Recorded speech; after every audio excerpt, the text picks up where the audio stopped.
Thank you for tuning in to another episode of Who Gives a Dram. The table's moving a little bit. Got a special episode today, as you can see if you're watching this on YouTube. Not in Who Gives a Dram Studios. Hanging out here with my good pal, who, if you follow me on Instagram, you saw that I was at Fenway Park back on my birthday. And this guy right here got us some BP passes for my 26th birthday. And we were able to hang out with you for a little bit, which was awesome. And we've been trying to set this up for a bit now. Yes. We've been trying to set up this podcast, and thankfully we both found some time. You're home for a bit. And I definitely jumped at the opportunity. So we got Ryan Fuller here. Ryan is the co-hitting coach for the Baltimore Orioles and was my hitting coach growing up. No big deal. And we've been buddies for a very long time. So Ryan, thanks for coming on, man. Great to be here. One of the OG clients. Yeah. And I never envisioned being on a bourbon podcast, but you're the only one I'd be doing it with. Well, I appreciate that. And that was like one of the things we were talking about before with kind of like what COVID brought about. I never thought I was going to have a whiskey podcast, and then all of a sudden I get super into whiskey, and then I figured I could do a podcast, and here we are 2 years later. A little over 2 years later. This is going to be the 101st episode of Who Gives a Dram. Very cool.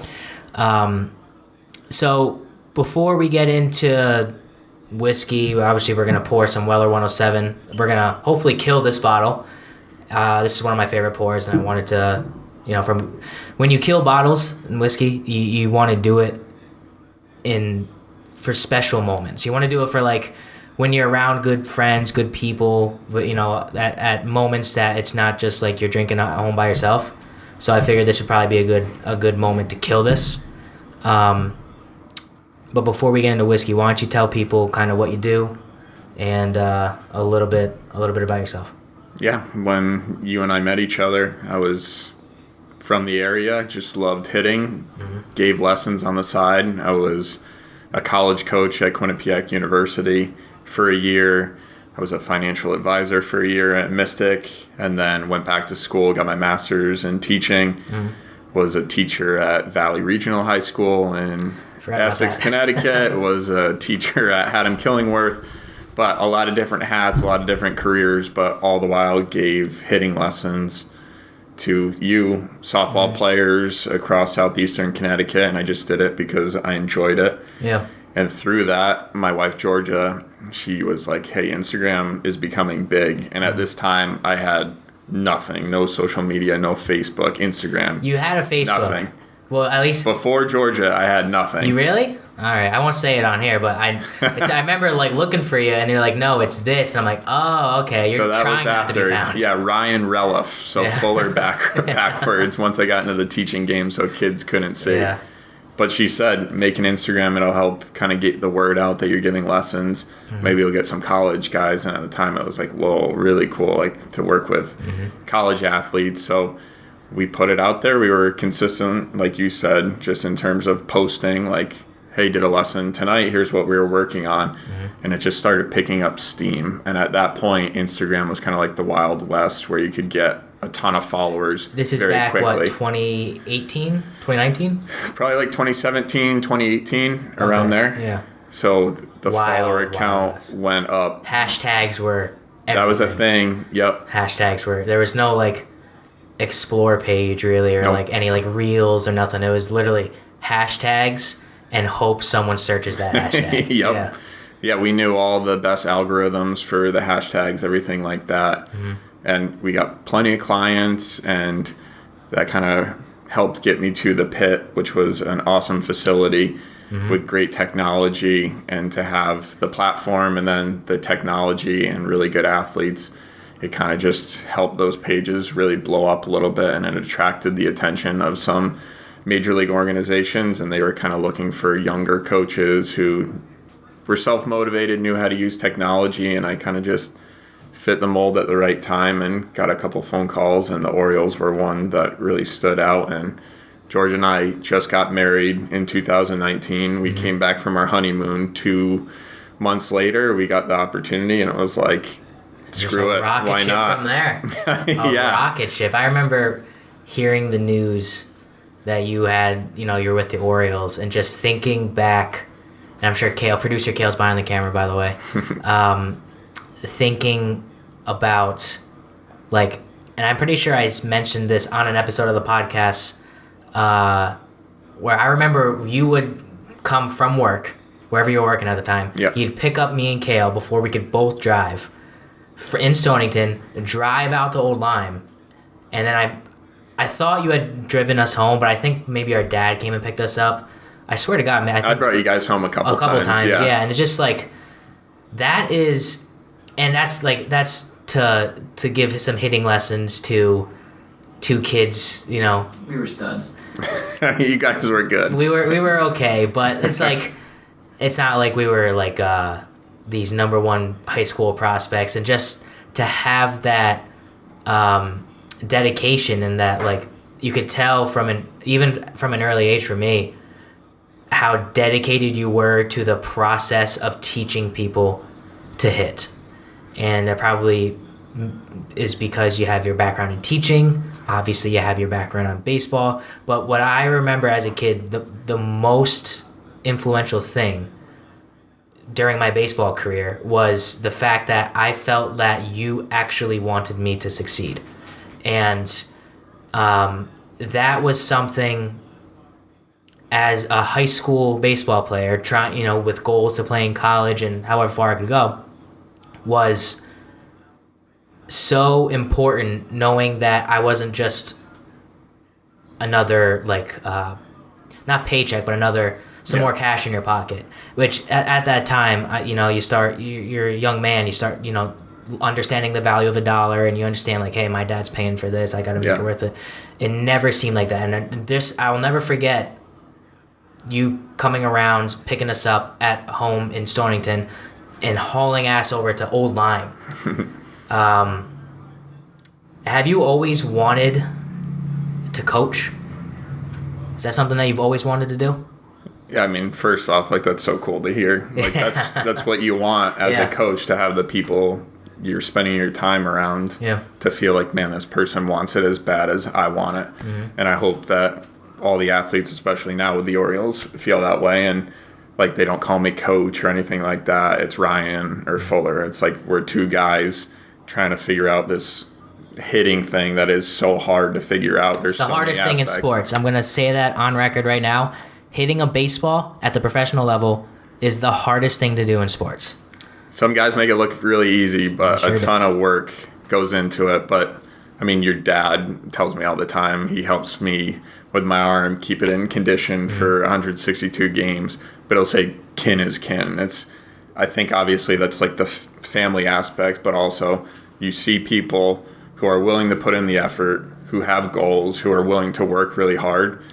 And it's the same way for me, and I want to help those people, like, get it done. So if that requires driving a half hour one way when I'm supposed to be somewhere else, like, that's just what it takes. And that was, like, I've always, again, as a kid, I always thought you were, like, so much older than me. When that's just, they're 6 or 7 years older than me, or 7 or 8 years older than Kale. Like, you're not that much older. So you were probably, at that time, my age right now, 25, 26. And I suppose I can see myself doing that, but just having that professional aspect to this, I suppose, like, personal business you're trying to run. You're trying to get your name out there as a hitting coach, and at that young of an age. Because I say I'm old, like I say of 26 when I wake up, my back hurts, and it's kind of true. But it's still super young. I mean, you're still a young guy, obviously, but that age is almost like kind of still the age you're supposed to still be screwing up a bit, kind of getting your life together, but also still making some dumb choices, where I feel like you always were on that path of, like, this is what I want to do, and I'm just going to grind my ass off until I get it. So, like, did you ever think that your journey would take you to the professional level? No, not even close. Like, when I was working with you guys, it was, I love Georgia, I love spending time with her, and I want to be able to give her a really good life. I want to be able to travel And that was one of the motivations there. There at the time when we were working together, no one from a high school was going to professional baseball. Yeah. So it wasn't even a goal or aspiration at the time. But you look back and there's kind of like three things we always talk about, George and I. Like, I like what I do. I like who I'm doing it with. Mm-hmm. I want to do more of it. Mm-hmm. And it was like, I love working with kids because you can be exactly what you were saying, like a good role model, like help shift their course in a better direction. And I love hitting. And it was like coaching, obviously. You can do both at the same time. Yeah. And my goal was just to be high school English teacher for 35 years, get that pension. Get that pension, boy. Yep. Yeah. Be all set, and then get be that high school English money. Get that Shakespeare money. Exactly. Get that. How long did you teach for? 4 years before I left. And what age were you teaching? What grades? English 9, college prep, so I was like the regular level, 10 honors, 11 honors. Damn, so you were like that young kid. I bet you were definitely the cool teacher. Yes, yeah. I mean, obviously when you're a younger teacher, kids feel like they can connect with you more. So, but like that's not easy courses to teach. No, you got to do your homework for sure. I had to read the books all over again. I remember my junior and senior year. Did you have Mr. Nelson, Kill? No. I had an English teacher. His name was Mr. Nelson. This is a total tangent, but I had an English teacher. His name was Mr. Nelson. And when I was that age, I was going through like my anxiety issues. Yep. You might have even known about that at the time. Bad anxiety, trying to just work through it. And I did not like to speak in class, especially in English. I just didn't want to give my opinion. Now you can't stop me from giving my opinion. But I had this teacher. His name was Mr. Nelson. And I don't want to say I hated him, but I loathed going to his class. And I didn't want him to pick me. I didn't want to even look at him. And then there was like a few days left in senior year, and I might have had him again. I definitely had him in my junior year, and I might have had him in my senior year. But I remember going to him and just saying like, "Hey, man, because you pushed me and you forced me to get out of my comfort zone, and at the time I did not like you for it. That helped me so much with not so much just helping me get through high school, but helping me evolve as a man. Like I couldn't have been. I seriously don't know if I would be the person I am today, which for better or for worse, if that guy hadn't pushed me. So I have like an affinity for English teachers. Plus, I've always been interested in it. Kind of a tangent right there because it has nothing to do with the question I'm going to ask. But shout out to Mr. Nelson. Yeah, I mean that's coaching though. Like he saw potential in you, and he wasn't going to let it just rot away, and you take the easy road out. So that I think that connects really well. I agree. Yeah, and it's a very English teacher thing of you to say, by the way. And while you answer this, I'm going to pour some bourbon. Let's do it. What was your favorite book to teach? To teach, yeah. Get this cork pop. The kids love To Kill a Mockingbird. That's one of my favorites too, just in like morality, doing the right thing. But they also loved the 11th graders once they were going to prom, things like that. Great Gatsby was one they liked, just like 1920s, things like that, excess, spending money, having fun, but then the consequences that come with it too. And then 9th grade was Romeo and Juliet, which you already name dropped on there, just like a bit of Shakespeare money, yeah. Mom and dad telling you can't do something, then you want to do it even more. Yeah, let me see it. All right, pour more. Deep pour over there. When I did Great Gatsby, I forgot what year we did that at. I read the first chapter and that's it. I spark notes the entire thing. Did they make you read in class? Some books they did. They must have not have done it with Gatsby because I didn't read the book. And you watched the movie though? I did, like after high school. I didn't really care about it, but I did really enjoy. What's the one with Lenny and the rabbit? He wants something over here. Go ahead. What do you want, Producer Gail? That was my trick. Read the first chapter, watch the movie. Life of Pi, did it. Great Gatsby, did it. Kill a Mockingbird, did it. Well, What was your final GPA in high school? 3.1. Oh wow, that's actually Getting it higher. done. That's actually higher than I thought. Got it done. Man, it could have been a 3.8 if you really put in that work. Yeah, 4.0. Yeah, Doesn't matter. That's of Mice and Men. Is it Of Mice and Men? Yeah. I remember thoroughly enjoying that book. I've read it, and the funny thing is, my senior year in high school, you had study halls. There was another name for it as well at Stonington. I would only read books. I would read all like the Navy SEAL and war books I could find. I love those too. I probably read 10 books my senior year outside of English class, which is weird because the year before did not read at all. But I loved You American find what Sniper. you like, and then you go from there. Exactly. Yeah. Exactly. Which is what led me to this whiskey podcast, which leads me to this. Talk about a transition. Yeah. I want to get into this a bit more kind of later on in the podcast, but with this, like I said, with this Weller 107, this is a special bottle to me. I wanted to kill it here. You had mentioned that you've had a Weller before, which honestly like surprises me quite a bit. But you had the Green Label. Green Label, I couldn't tell you anything about it. I knew it was good. I'm probably one of the most like sober guests you probably had on here. I probably have a drink twice a month. I was going to say, do you drink often? No, but when I drink, it'll be something where I could sip and like enjoy it for a while rather than just like pounding away. I'm the same way. And again, you wouldn't, that's kind of, what is that? Twice a month. No, not twice a month. I don't drink twice a month. I probably, listen, there's several studies that show that having a dram a night has incredible health benefits. Really? Yeah. At least that's what my dad said. And the quick Google search that I did say that it helps with several aspects. Obviously, if you overdo it, that's not good. And this would be considered a dram. This would probably, yeah, that's a dram. That's a solid 2-ounce pour right there. So this is good for us tonight. I believe so. I think this is healthy. After the pizza we just ate. Yeah, exactly. This kind of evens it out. You have the pizza and then the whiskey kind of all there we go. Brings it down. But this is a Weller is a wheated bourbon. Typically that means that the bourbon is going to have a sweeter palate to it and a sweeter nose. Bourbon by law has to be at least 51% corn in the mash bill. I knew that. It can be a plethora of other things. It can be rye, malted barley, wheat. Basil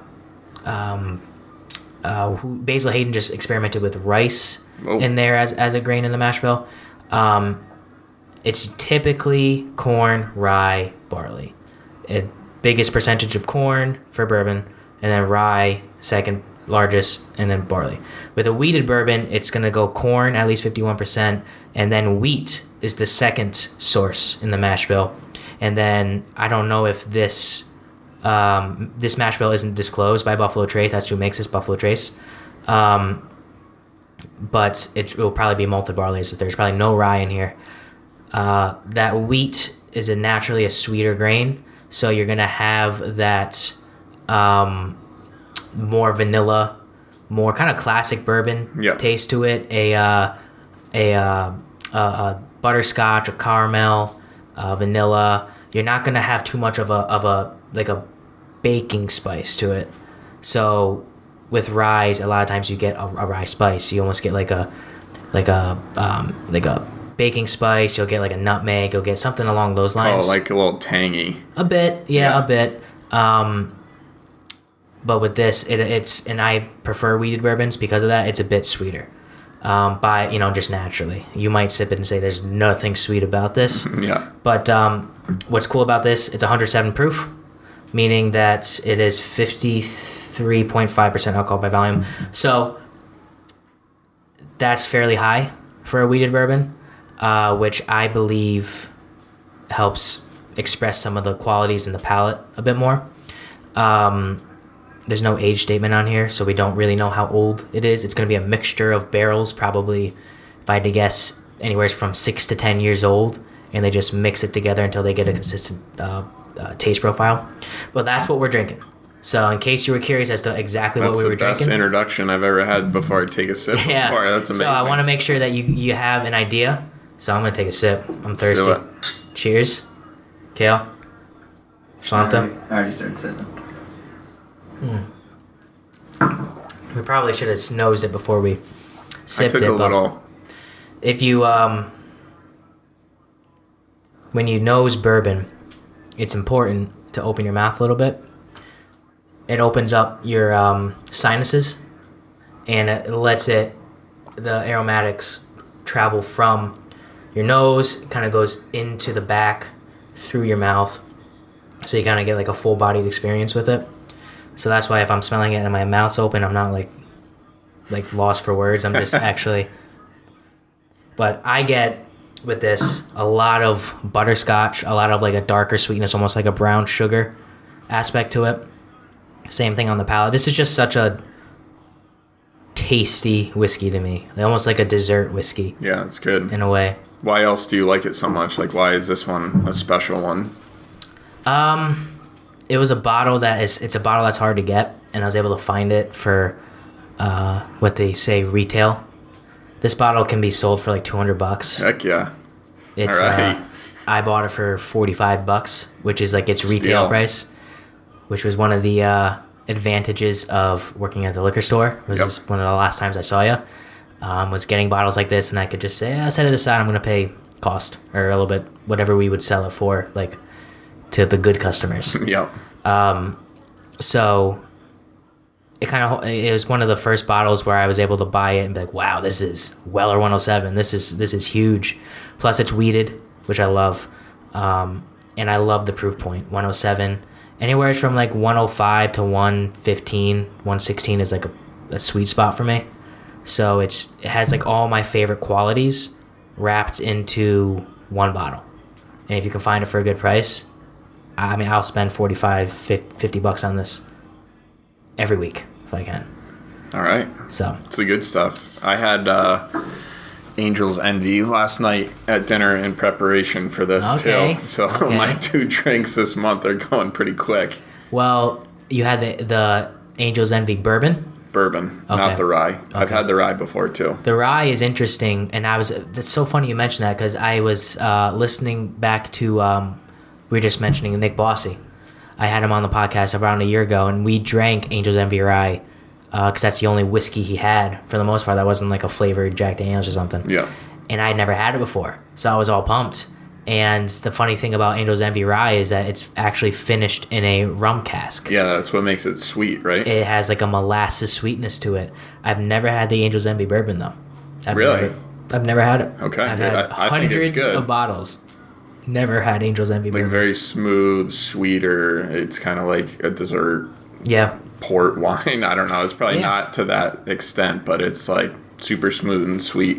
Well, it's interesting you say port wine because a lot of whiskeys, especially bourbons, are finished in that port cask and a sherry cask. That's a very popular way to finish whiskey, which means after it's aged in the virgin American white oak cask, which legally has to be bourbon, it's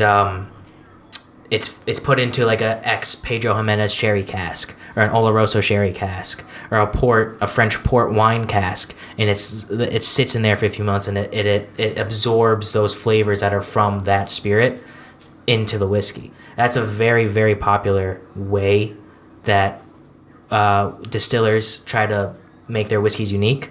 So it's funny. I'm not sure if you like realize that was what whiskey distillers did. No, that's cool though. It makes sense. It's all connecting. It's all connecting. What about there's one, I don't know if it's Woodford or another one that puts it in barrels out at sea. That's Jefferson's Reserve, Ocean. Right? How is that? That's just marketing. It is, okay. Yeah, because you see it and I'm like, damn, that's a really cool idea. I wonder if it does taste any different. That's what they go for. They got me. They got you. Yeah. And I've had it once and it's fine. I do think it's a bit of a marketing scheme, but it's cool. It's like $80 or $90 a bottle. Yeah. So it's a bit expensive. I'd rather buy almost any bottle rather than that. But if it was like given to me or if I could find it and if I had $80 laying around and I was like, all right, I'm sure it's good, but it is, I think, I'm not sure if anyone from Jefferson's listens to this, but maybe a bit of a marketing scheme, Yeah. but a good one. Okay. Life is marketing. Yes, they're doing a good job. Life is advertising. Especially in New England where you're by the ocean and Yeah. your interest is definitely peaked. In Mystic, in a whaling town. Yep. We're right on the coast right now. I want to talk a little bit about whiskey and baseball. I had my buddy Tony on the podcast at Barrel Proof Baseball Podcast, and we talked a little bit about it. But at the professional level, is whiskey a popular drink of choice in the clubhouse?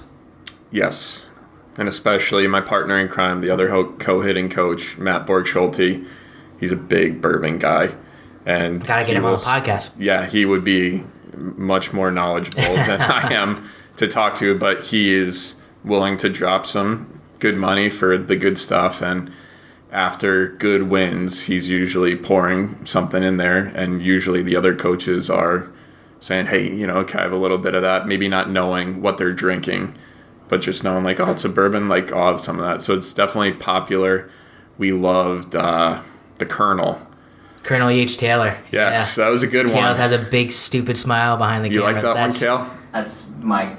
That's my favorite. The one we did for episode 100, the Barrel Proof's, in my opinion, the best whiskey Yeah, so that you can get. we just did episode 100, and I had Kale on, and he picked up a bottle of Colonel E.H. Taylor Barrel Proof, which clocks in at 130 something odd proof.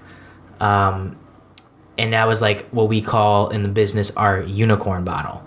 Like, we wanted that, and he found it, and what's his is mine, obviously. Yep. So he brought it over for episode 100. We actually did bottle chugs, just pulled it right from the bottle. That was like the cover of the Instagram post. Yeah, it was of the YouTube thumbnail. Yeah, and we love Colonel, man. Colonel, It's very good. Do you have a bottle? I don't have a bottle, but every time we'd have a really good win, and it was like, oh, like it's because the Colonel, like this one's for the Colonel, and we would All right, I'll go there. I got you. But Borgs loves that one, and we now have kind of like the inside joke of the Colonel for us. I'll send you back with something before you head Cool. back to Baltimore. I'll make sure I see you one more time. But that's funny. Colonel's great. So, like, when you say it is popular in the Major League clubhouse, is it actually popular, or is it just like a few guys that might be kind of like snobs, aficionados, and they're into it? Is I would imagine most people are drinking beer. Yeah, the players for sure are drinking beer for the most part, and then in the coaches' room we have more of like the high class stuff that people appreciate, I guess, kind of like just sipping rather than, we had a big win, we're going on a plane ride, we got an off day tomorrow, like putting the beers in the carton to bring. But for the most part, it's a small minority. I would say like 3 or 4 of us like to have it after good wins or just like hanging out. And you're one of them. I would say like I'm on the team, but most of the time it's like I'm good, I'll have a sip. Yeah. But not having like more than a couple. So besides Colonel, is there anything that you can remember that you had after a good win? Or we went to New York City, and there was a really good liquor store there. Borg's got a few, but the one I got was I don't know if I'm gonna remember the name, but it's like a Hudson. It's Hudson something. Hudson. Yeah, it's Hudson. Yeah, Baby something. Yeah. It's like a shorter, stouter bottle. Yes. Yeah. That was okay. It was pretty expensive, and I was kind of like, I think it's like $60 or $70. Yeah. Yeah. That, I mean, we really like Buffalo Trace, and then Eagle Rare is one of my favorites. That's just like easy. Yeah. I don't know if it's still like $30, but It's gone up a hair. You usually find it for $45 to $50 now. Okay. But it is a $45 to $50 whiskey. Like, it is a quality. I agree. Eagle Rare is probably in my top 5 bourbons. Same thing with Buffalo Trace, honestly. And it's this. Like, they're looking at one of my top 5s right here. Sipping on one of my top 5s right here. heck yeah. Is there any, like, and I was honest with you, I don't really know anyone on the Orioles. I've tried to keep track of everything baseball, but UFC has just taken over my mantle as like this is what I'm into now. Is there any, like, anybody in the clubhouse that is like, whether player or coach, that they're like, you had mentioned your co-hitting coach, Suburban guy. You mentioned he likes Colonel. Is there any coach or player that's like that guy, like that guy's a Bud Light guy, or that guy is a Prosecco guy? Is there anyone? Can you name off anybody? Yeah, I'll give you one. Grant Anders. So he's our major league analyst. So if I need anything, or he's amazing at coding, if I want to find something quick, you ask him, it's done. He's incredible, super intelligent, but he's just Bud heavy guy. So like if he does a project for you, it's like just get him some Bud heavies. But he also really likes bourbon, and he'll usually bum whatever Borg's has. I feel like I got to get these guys on the show here. Those two are really good dudes. Yeah, they'd be really great to have on. Yeah, we'll have to get them on the show.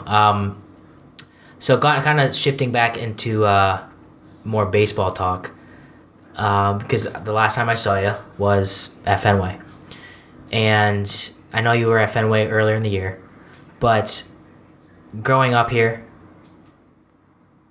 what's that like, stepping on to the field at Fenway Park, at freaking Fenway Park, and you are you're not part of the Sox, but you are a professional that is going to work to play a baseball game at Fenway Park. Like, did that ever like seep through your mind at like, this is for real? Like, I get like goosies just even thinking about it, bro. Seriously. Yeah, it's crazy. I don't feel like I should be out there. Like, skill-wise, I feel confident. Yeah. Like, I can be out here, I can hang. But you go to Fenway, like you guys did when you came to the game. You sit in the seats, and you just feel the energy of Fenway Park. I did that growing up all the time with my dad, my grandpa, my brother, our family. We'd go to games. And to be in the dugout when they say play ball, it is this feeling of, like, incredible surrealness of, like, what's going on right now. Like, you look over and, like, I watch the Red Sox every night. Like, Genie Martinez, like, Xander Bogaerts, like, they're right unbelievable players. They're right there. Like, we're playing in the same game. And it still doesn't seem real. Every time we go somewhere, like going to Wrigley was incredible. Yankee Stadium, all these places that are meccas of baseball. And you get to go out there early if you want. So some days when we get there and we have time, if we're not prepping for the pitcher, if I do my work like I should in the hotel room, I'll just go out there, take my shoes off, just like bare feet in the grass, just like walk the field, kind of take it in. No one else is there.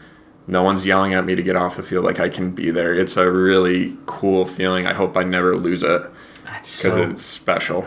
So insane. And even just as a fan, going onto the field at Fenway, just like behind, just barely behind the fence or behind the rope, but just to be there, just for 20 minutes, watching your guys, take BP. By the way, the Orioles are the best hitting team in the league. I think that's bar none. That's a fact. But watching your guys take some cuts and just like you're looking up, you're looking at where, rest in peace, Jerry Remy, but like where he was calling the games. Don Rosello back in the day, I don't even know who does it now, to be completely honest. I know what's his name just retired. Eckersley, yeah, he just retired. But seeing where who the hell is the radio guy? Castiglione? Yeah, Joe Castiglione. Yeah, seeing where he's where they're sitting just looking up and seeing welcome to Fenway Park, and looking to your left, there's the monster. Looking to your right, there's Pesky Pole, and there's Ted Williams. And you're on the field. Your feet are in the dirt. Like, seeing this. Just that moment was such like an out-of-body experience for me. Just for that little bit, brought me back to when I was playing. But I can't even imagine how, like, that is your job. It's crazy. Fenway, I mean, we could sit here and talk about it all night. It's my favorite place to play. The locker room, you'd never know. Mm-hmm. It's right off the concourse, and they kind of just put up this little, like, that's what I heard. Sheets. Yeah. So I had no idea. I walked by it a million times going to games, and it's you go to the Texas Rangers. It's a brand new $1 billion stadium. The locker rooms are incredible. Mm-hmm. you go to Fenway, it's old school. Like it's kind of like a high school, lockers are really small, don't have enough space. You go down this tunnel and then you're just in this dugout. But the cool part, and I love about the dugouts there, they're so small. So there's not even enough room for people to kind of be up there. So it forces you to be in like that little league dugout, and you could just feel the energy. Everybody's really into the game versus the newer dugouts. Like pitchers are down at that end. Like you got guys sitting down. You're on top of the action, and we play some of our best baseball at Fenway, and I don't think it's any coincidence. I think it probably brings out the best in everybody, if I had to guess. Is there something like when you got to the big leagues, is there something that something that is kind of standard in big leagues that you maybe had no idea about that you think is just awesome? Like, for example, this would be a stupid example. This would be a kind of stupid, but like you can just tell the security guard, "Hey, I want to fit my frame. Like, go get me one real quick." Yeah. Like, it's not to say that that's kind of what I'm talking about, but is there something cool like that almost like a perk, being on the field, being part of the organization, that is like maybe the average fan wouldn't know? That's a good question. I mean, since you're part of the on-field products, right? Because, I mean, this is a $1 billion organization. You have an accounting department, everything. You're part of the on-field project every single day. People are just so welcoming. And if it's anything like, hey, this will help us tonight. So, for instance, like our groundskeeper, we didn't really like the way the pitching mound was for batting practice. So normally you throw off like a slope. We're like, hey, like some of the guys' knees don't hold up too well throwing off this like really hard surface. Can you just build like a platform? And it's like, boom, yeah, of course, like whatever you need. Just done. So it's like, obviously you're not going to abuse that. But if you have a reason, the people around you just want to help so much. Yeah. And I don't think that's just with the Orioles. Any organization you're representing, an organization, a city, like they just want to do things right.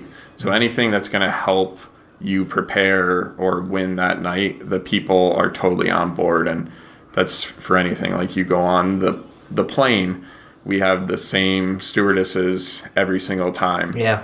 And anything you need, Borgs and I are notorious for just having, getting on there and having water. But if it's like, hey, I want 3 Mountain Dews on my seat with chicken parm, like, okay, you got it. So it's just very accommodating. It's everything you dream of in terms of travel or what you have access to. That is awesome. Hey, listen, I need 2 Baja Blasts on the sea. It's winter time. It's not even a sea. I don't care.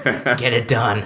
I'd be like, hey, I need to go out, find me a bottle of Eagle Rare. It needs to be on the seat right now. They can definitely do that. I mean, the clubbies at opposing stadiums, like you have your clubby in there, and if there's any needs that are specific, obviously you're going to take care of them. Oh, okay. So like the guy who's like from the town, from the city, he's like, if it's like a weird request, like I need a chocolate chip cookie from this spot, he's like, oh, I got you. They love doing that. So a lot of times a clubby, that's their official. So clubby, they'll be a Red Sox employee. They're just in charge of the opposing clubhouse.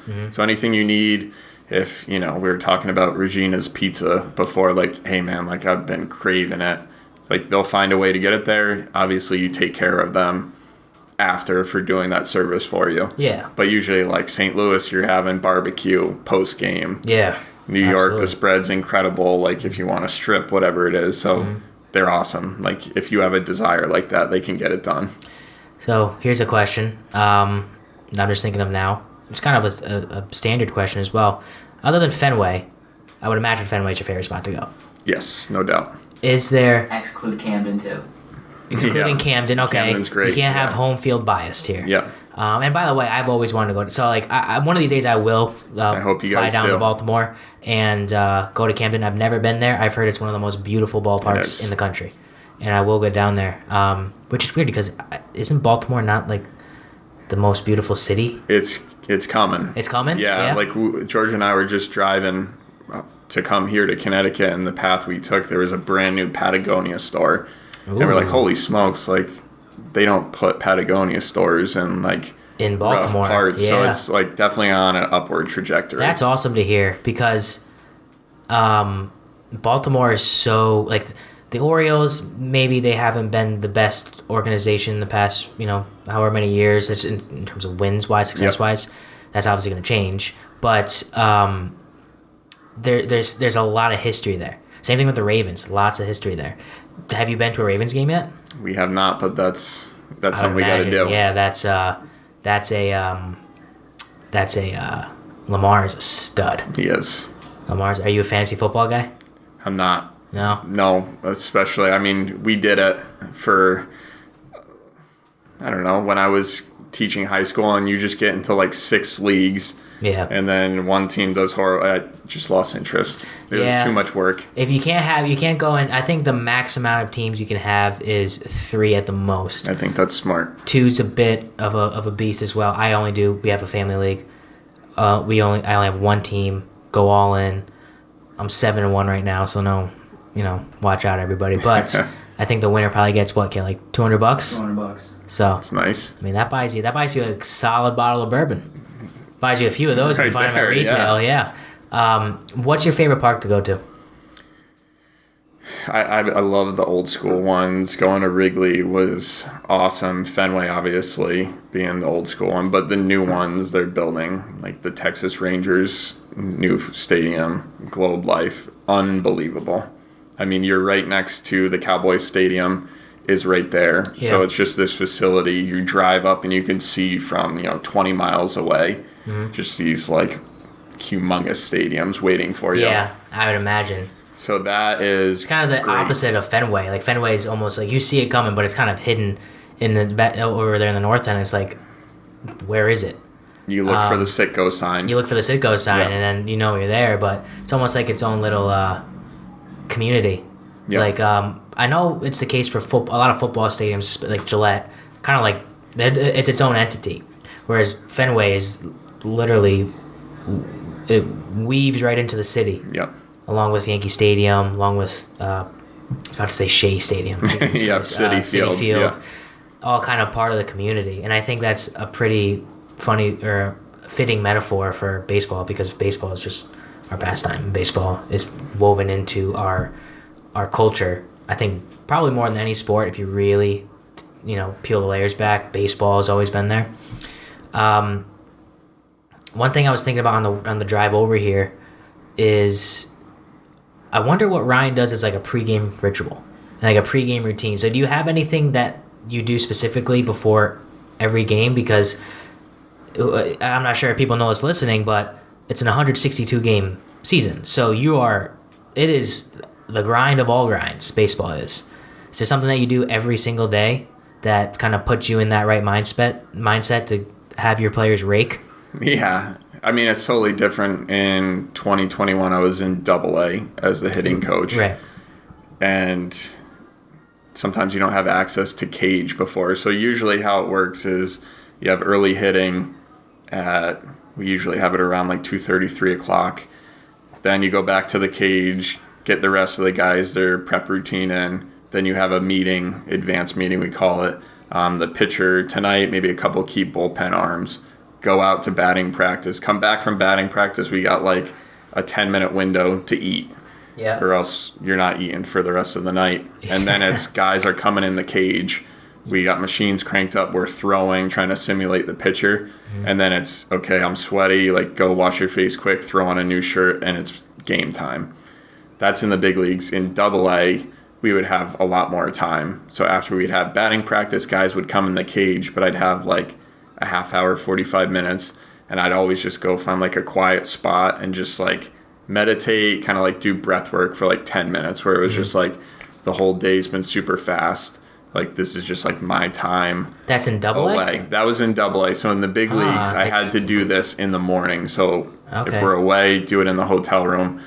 But just if you don't have that time, at least for me, to kind of like chill, like everything just speeds up and you kind of look back like, okay, whoa, it's the third inning. Like, I like that time to just be like, we're still playing a game tonight. Like, we're going out there. Like, I want to be as sharp mentally as possible for the guys. Yeah. That's I guess that makes sense that the MLB, in terms of the actual products, of more of a grind, because they have TV time and they have all these slots that they need to fill for advertisers and things like that. I knew you were a big breath work guy, meditate guy. I think you were the guy who taught, like, I didn't know what Tabata training was. Yep. Until, like, we did it at a hitting lesson. It's like, hey, we're going to do push-ups for 20 seconds, so you get 10 seconds to rest, and then it's again. It's like, what? Yep. I don't want to do that. What is... I don't really know how I want to ask this, but what is, like, the... I guess for any... Well, I guess technically no young kid should probably be watching this podcast. If you are, I mean, I can't tell you what to do. But for someone that's, working on their hitting, I guess is the best way to paraphrase it. What is the one thing as a hitting coach that you look for to fix somebody's swing? I think I remember what it might be, but I want to see if I'm right. Yeah, I mean, at the beginning when you were saying, "Oh, you're such a good coach," like I look back when I was coaching high school, like I was a crappy coach. Like I disagree, man. It was always not to steer off course, but I remember. I'm pretty sure the first team you coached me on, I think it was with Travis. Yep. I'm pretty sure. I don't remember what it was, the Tides or whatever the team name was. I don't remember. Whatever AAU program it is, and I'm a very large proponent of Legion baseball now. Me too. Since Yep. Since the last few years I played Legion, if my kids play baseball, they'll be in Legion. Yep. I hope it's still around at that point, but. I remember as a kid being like, oh, yes, Ryan's here. Like, it's probably because you might have been a little bit closer to our age, but it was always like, all right, Ryan's here. He knows his shit, but it's not going to be, like, stressful. Like, it's just going to be cool, calm, relaxed. And I felt like as kids, we played a bit better. So, not to steer off course, but I disagree with you. I think you were a great coach when you were younger. Thank you. Yeah. To go back to what you were saying, though, I don't know, back then, so... everybody was taught just like get your foot down early, like throw your hands, like be very direct to the ball. And once I went to college, we had George Springer, like all these guys who were just way better than me. And I was like, how are they so good? Obviously better athlete, but like their swings look different. And you saw like they're just using their body differently than I am. And you could see, like, man, the middle of their body just works so hard. Like, their hips go before their hands. Like, even though the coach is saying, like, hands first, like, they're just sequencing their bodies differently. Mm. So then that kind of led me down, rabbit holes of, like, how does the body actually work? Like, is what no matter whether you're in California or Connecticut, the coaches are saying the same thing. Like, is this actually the right information? So it was like, okay, like, get the bat in line with the ball coming in, then you have like a wide margin. You could be late on time early. Mm-hmm. So I don't know if that's what you were thinking of, but that's when it like clicked in my head. Like the swing is different. Maybe what they're trying to convey gets you to that point. But for me, like I was very literal. If someone told me to get my foot down, it was getting down before the pitcher released the ball. I was going to say, not to give myself kudos, but I was going to say hand path. Yeah. Because I remember our later hitting lessons, it's the only ones I can like actually remember stuff that you told me, but it was always the barrel of the bat wants to get on path with the ball as soon as possible, which was always contradictive of what I was taught in a way, because it was always you want to chop down and you want to, your hands go first, like that. So I figured you're probably going to say hand path. Yep. So I still remember a little bit. That's good. I still remember a little bit. I don't even remember the last time I actually swung a baseball bat, but I did. Me and my cousin Tom. Yeah. Whenever we're together, we have our gloves. We'll always do pop times. Love that. And not gonna lie, Kale your boy still got it. You catching him down at second base? No. Your boy still got it. Your boy still has a bit of whip in that throwdown. What's the time? Do you know? Oh, I didn't time it. I would hope it. I mean, listen. I would hope. Like, I can play long toss still, and I feel great. I stretch out a little bit. I'm not doing band work and all these extensive stretches. But I can feel pretty good tossing the ball. Kale, his arm falls off after 2 throws. So yeah, it's gone. Yeah. You used to drop down like crazy. Yeah. Yeah. Had to. But I can still toss it and feel pretty good. If I could be at like 2.0 still, 2.1. That's legit. I would be.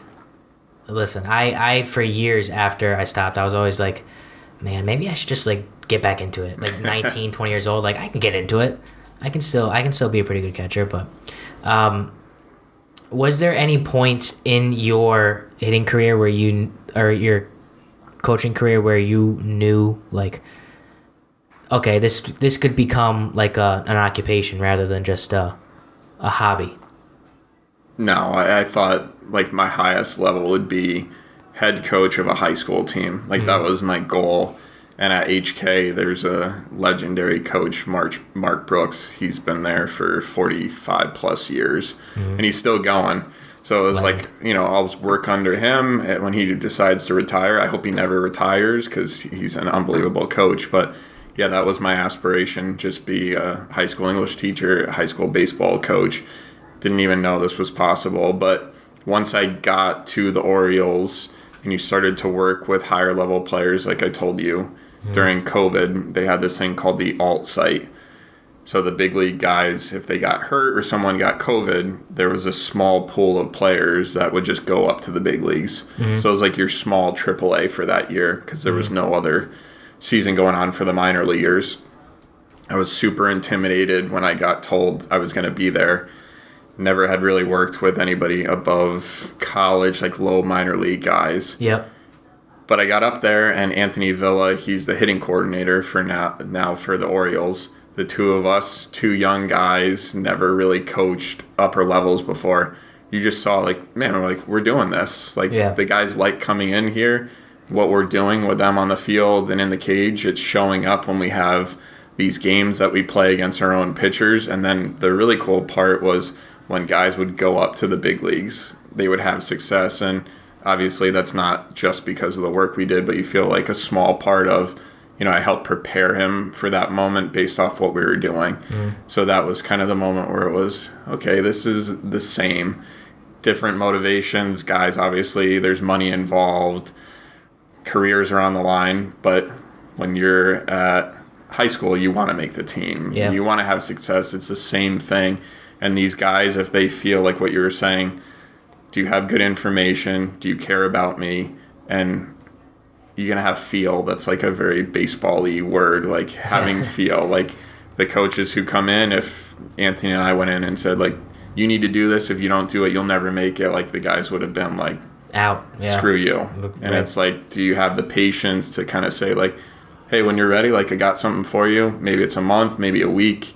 Nobody likes to be told what to do. Yeah, that's the worst. Like especially like as I get older, I have bosses obviously at work and everything. I'm not even talking about work, but like if someone tells me to do something, unless it's my nana or my mom or my dad or anyone like in my family, if someone just like do this, I'm like, fuck you. No. What do you mean? If you ask me to do it nicely, yes, of course, but I'm just gonna do it because you told me. And I think feel is it's definitely a baseball term, 100% a baseball term. But I think it has a lot of relevancy just as like an adult.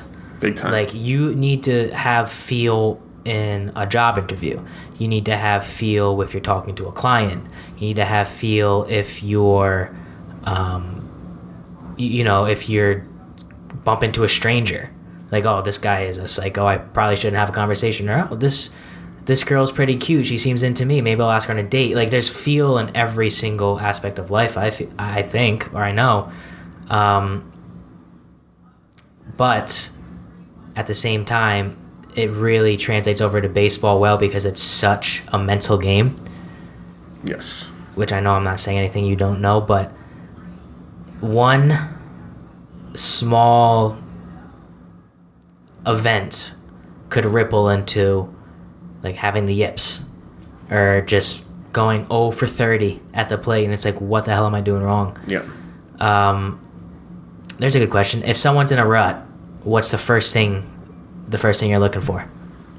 Yeah, usually when a guy's going bad, they haven't got a hit in a while, it's usually, okay, my mechanics are bad. Mm-hmm. And they want like the quick fix of like, oh, just move your hands up here, like stay taller. And obviously when you're struggling with something, that's why the lottery is like so popular. People feel like they don't have money, like, oh, I'll just buy this $3 ticket and I could win, and like the quick fix. Yeah. That's usually the opposite. Yeah. So you're struggling, doing what you're doing, and now you're going to introduce something totally new that you haven't really practiced. That's kind of the recipe for going down the mountain even further. So we kind of just say, like, let's focus on something else. Like, we know based off of research, the more internally you focus, like something on your body, like when you're up there and you're thinking like, okay, back shoulder, like now I'm not thinking about the pitcher. I'm not thinking about his repertoire. I'm not thinking about the tendencies he has. Like, I'm thinking about me instead of this game out there. Yeah. So we'll kind of take away the result. Okay, like we're not playing to get hits. Like we're just playing to get a line drive. Like we're not even worried about how hard you hit it right here. Yeah. Like we'll build to that point. Like let's just see if we could hit a line drive. And I feel like that's even like when you're at your level, at the professional level, it's the mechanics are usually there. It's something else. Maybe when you're at a high school, even a college level, the mechanics aren't perfect yet all the time. So there is something mechanically that you can work on. But at the highest of high levels, you're playing in front of 25,000 people every single night, people paying good money to watch you play or to paying you good money to have you hit the baseball.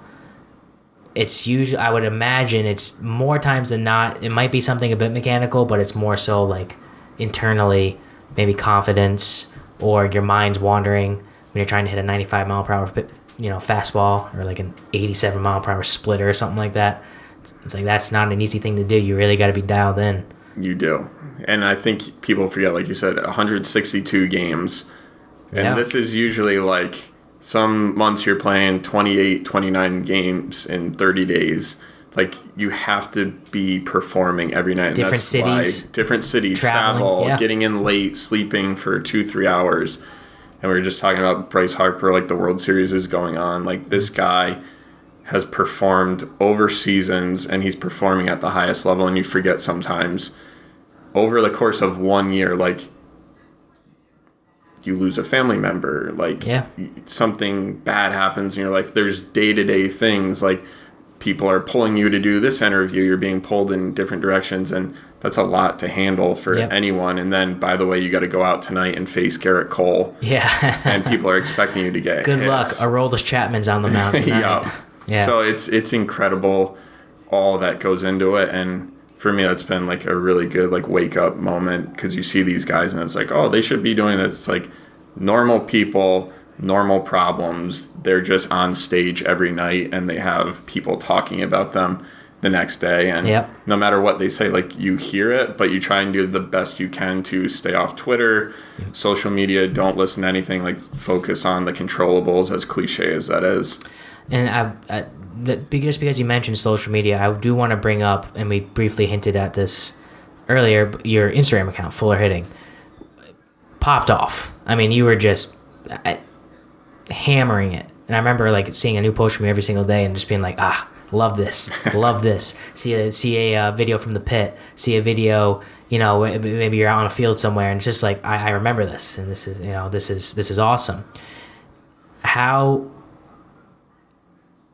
integral was social media, specifically Instagram, to get you where you're at now?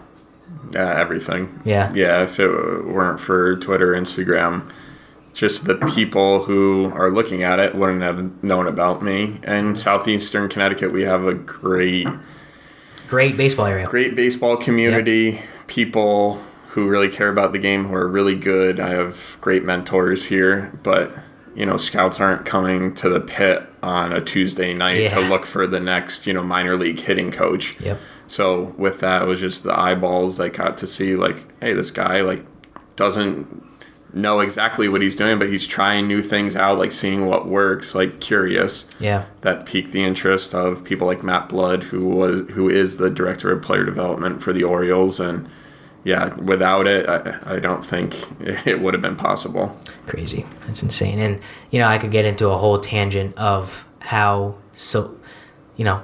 social media affects these types of things. Because as with a few podcasts, I have to have social media. It's really no you can't do it without it. But, and sometimes I hate that. I really don't enjoy social media a whole lot, but it's a necessary evil. And I think you have one of the best examples of that because you were doing what you were doing and you obviously had the talent, but it was just about having the right person see it. And obviously as you start growing on your Instagram and you start growing on all these other social medias, naturally you get more eyes and naturally you get more people interested in what you're doing. And I think that just goes to show how powerful social media is, but also it can literally, and you see it with like people who go viral on TikTok and then they become famous. Yep. Or people who went viral on Vine back in the day. I know you remember Vine. Oh yeah. Yeah. But it's crazy to think that like you're just doing your thing and then you're hammering out social media, doing a great job at it, and then you get the attention of someone in the pros. Yeah. And then that leads you to, walking on Fenway barefoot. Yeah. It's crazy. I mean, two things from that too, and why you're successful too. It's like anything you do consistently, like you get better at time. Absolutely. Like Joe Rogan, like he wasn't Joe Rogan, like he did it for so many years, just staying consistent. Like talk about like compound interest and like investing, but it's the same thing. It's like if you're working on the right things, you stay consistent, like something will come from it. Like it might not be this year, like maybe it's 5 years, but it's going to pop. And then like the second thing with Fuller Hitting, which Georgia helped me out a lot. Yeah. I felt super selfish. Like I'm promoting myself. Like I feel like a loser. Like I hate that feeling. But she's like, but what about like Connor, like the kid in the video? Like what if a college coach sees that? Yeah. Like you're promoting that player too. So that helped me contextualize it. But like for your podcast too, like, okay, you're the person facing the camera talking. But I listen to podcasts when I go home and like you find a good one. You're like, okay, my hour-long drive home doesn't suck now because I get to listen to Connor. So it's like the way to find the ways of supporting people or helping the people around you rather than just thinking like I'm the tool in front of the camera. Like, oh, Fuller Hitting has my name. Like, I hated that feeling. But then when you put it in context of, like, I'm helping people in some way, like, it's not just about me, was helpful. Well, as an outsider looking in, I felt the opposite. I felt that you were capitalizing on something that you're good at. And I feel the same way as well. It's like, oh, I'm just putting my face out there on my podcast. But it's like, to other people looking at it, they probably think, oh, this kid's on the grind and he's, he wants his podcast to be successful. But I do feel that same way with, like, it's almost like embarrassing to like post a clip because it's just me.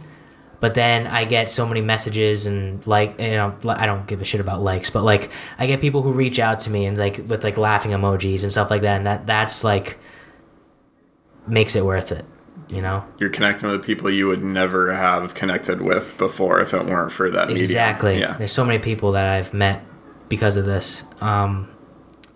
And with consistency, people ask me all the time, how do I start a podcast and how do I get it to where I want to get it, like you did? And there's one thing I always say is you need to be consistent with it. That is the key. It's the same thing with hitting. You have to work on it every single day. With a podcast, you need to do it consistently, whether you're committed to 1 episode a week, 2 episodes a week, 2 episodes a month. Like, it doesn't matter what the format is because you'll find that out in your niche, whatever you're podcasting about.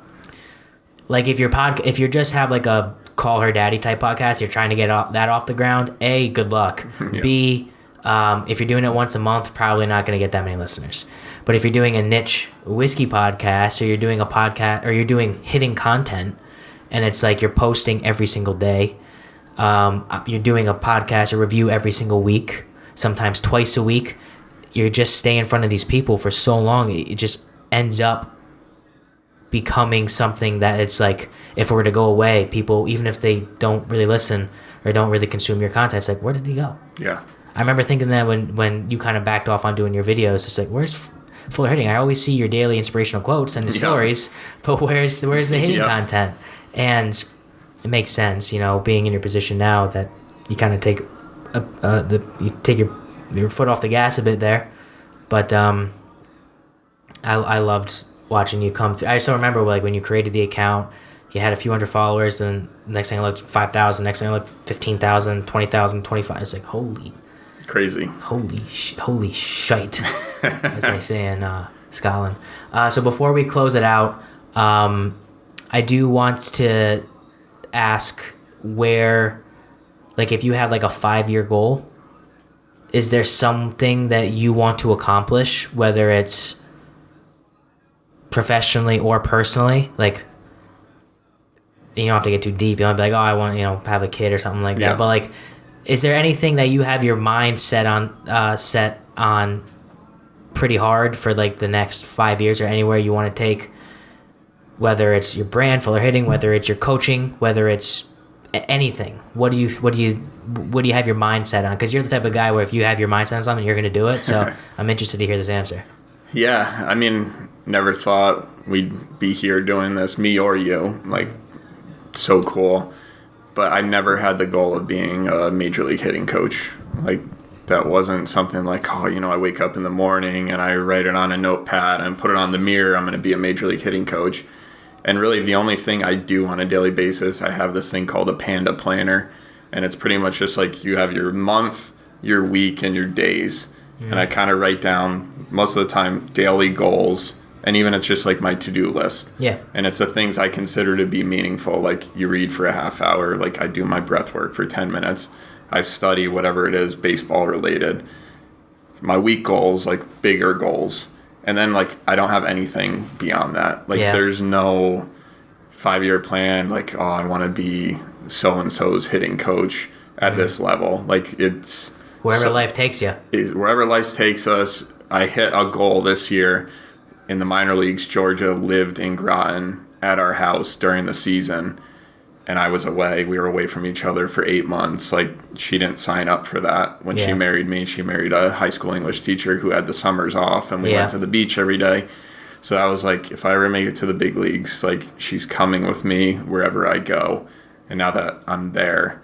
And she just so happens to be from Baltimore. Yep, she went to college in Baltimore. How crazy is that? That's insane to me. That's so cool. And that's really just wherever we go, if we have a child in the future, like, I just want them with me as much as possible. So spring training, come to Florida during the season, we travel together. So outside of that, there's really no goals outside of, okay, I'm with the Orioles. Like, we want to win a World Series. We want to make the playoffs.